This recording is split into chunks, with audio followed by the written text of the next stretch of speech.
Kung bago ka lang sa channel na to at isa kang true-blooded Aldab Nation na nagmamahal po kila Maine Mendoza at Alden Richards, tama po ang channel na pinuntahan mo, kaya consider na kitang bagong subscriber. Nga sa Alden Richards, ang original choice sa PH adaptation ng The Good Doctor. Ako, ayan na naman yung mga Philippine adaptation. Pero sa Alden, huli yung ano niya yung huli yung nag-guest dyan sa Sparkle din Huli, last. Oo, siya yung yung kindness, yeah, about kindness. Oh, yan. Ngayon na nga, yan na siya.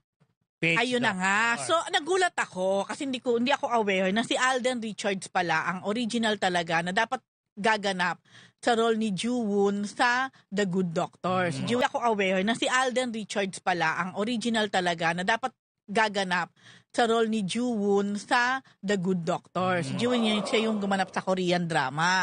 Alam niyo, kung napanood niyo to, maganda tong story na to. It's about a doctor na may autism spectrum. Pero naging doctor, parang ganon. Okay. Kumaga, may genius in a way, pero may autism. Yan. So, supposed to be, it's Alden Richards ang kausap yata ng creation. I think, baka dumating na sila sa part na nagkausap na rin siguro and everything. So, parang may nagsabi. Welcome back, mga kaagap. Ito na naman po ang inyong lingkod, si Mr. Destiny. At ito nga po ang aking resibo at ebidensya. Ito po yung hinahanap nila. Ito po yung gusto nilang marinig, mapanood, mapakinggan. Gaya nga po ng sinabi natin, tinanggihan nga po ni Alden Richards yung mga gagawin niyang teleserye. Yung gagawin niya sa GMA Network. Marami po sa akin nagsabi na hindi, fake news yan. Huwag niyong paniniwalaan si Mr. Destiny. Sa dami ng mga sinabi niyan, hindi ka panipaniwala at malabo yung paniwalaan. Yun po yung sinasabi nila. Yan ang isa sa rason, mga kaaldab, kung bakit minsan di tayo naglalabas agad-agad ng mga balita, lalo na nga po kapag wala tayong ebidensya at resibo. Kasi hindi ko naman po yan malalaman kung hindi rin po sa mga taong malalapit kay Alden, sa mga taong kumbaga nagkukwento po about sa mga nangyayari kay Alden sa loob po ng GMA Network. Pero sensitibo po yun hindi po ba? Sensitibo po kasi yun. Kumbaga may yung mga ganyang usapin po, nasa management po yan. Hindi yan lalabas hanggat wala pong pahintulot. Hindi po ba? Kaya nga may conference room Kumbaga doon sila mag-uusap, hindi po ba? Na lahat ng pag-uusapan nila, hindi nalalabas yan. Pero lalabas po yan kapag ipalalabas na o magsisimula na po yung teleserye. Ngayon magsisimula na po yung teleserye at hindi si Alden Richards ang bida. Siyempre ilalabas na po nila yan. Ngayon anong sasabihin nila? Nakachamba lang yan si Mr. Destiny, nanguhula lang kasi yan Remind ko lang po sa mga taong inis, galit na galit po sa mga sinasabi ko na si Alden Richards freelancer na lang po. Wala na po siya kontrata sa GMA Kapuso. Kasi kung mayroon po kontrata si Alden, hindi po siya makakatanggi. Hindi po siya pwedeng magsabi na ayoko. Di po ba? Kasi nakakontrata ka Una sa lahat, itong The Good Doctor, napakaganda niyan. Di po ba? At nagkaroon na rin po ng project si Alden na autism siya. Isa pa po dun yung nasa Itbulaga yun, Lenten Special. Kaya kabisado na ni Alden yung mga ganyang bagay. Kabisado na yung karakter at role. Kaya nga po siya yung unang pick di po ba? Unang role na gaganap. Pero sabi nga po, tinanggihan niya di po ba?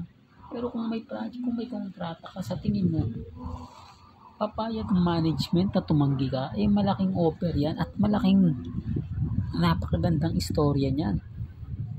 Sinasabi ko lang po ito mga kaaldab, para lang po alam po ninyo, para po sa mga taong hanggang ngayon nagdududa kay Mr. Destiny, nagdududa sa kakayanan ni Mr. Destiny. Kaya nga kita nyo kay Maine, bihira lang po mag-update si Maine. Po ba? Tayo lang po nagsasabi daw na nasa Bulacan siya. Wala naman daw tayong ebidensya at resibo. Gaya nga po na sinabi natin, mahirap po talaga kumuha ng mga ebidensya at resibo na sa akin manggagaling. Kailangan sa labas po manggagaling. Kasi sa akin sinasabi lang po nila Yun nga rin po yung pinapaliwanag ko. Gaya po nito, lumabas po yung katotohanan. Lalabas pa rin po yan. Halimbawa po, kay Maine magsisimba. Spotted sa simbahan.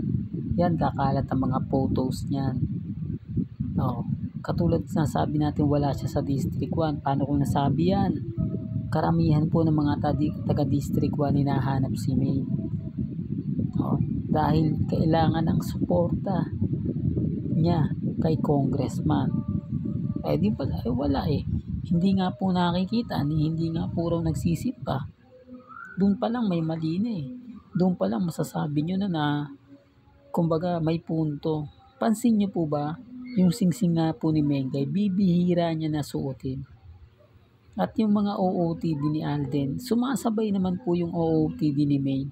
Tapos sinasabi nila, hindi, kasama nila Chamito, Maha.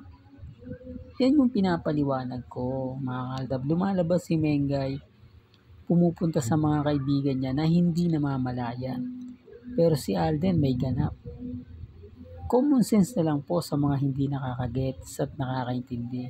Sabi ko nga, pag wala si Alden o pag wala si Maine, wala si Alden, matik na yan. O ba sabi nga ng Aldab, o ni Daddy Bay, ni Tatay Dab, huwag nyo nang hanapin ang wala. Alam nyo naman po kung sino yung magkasama.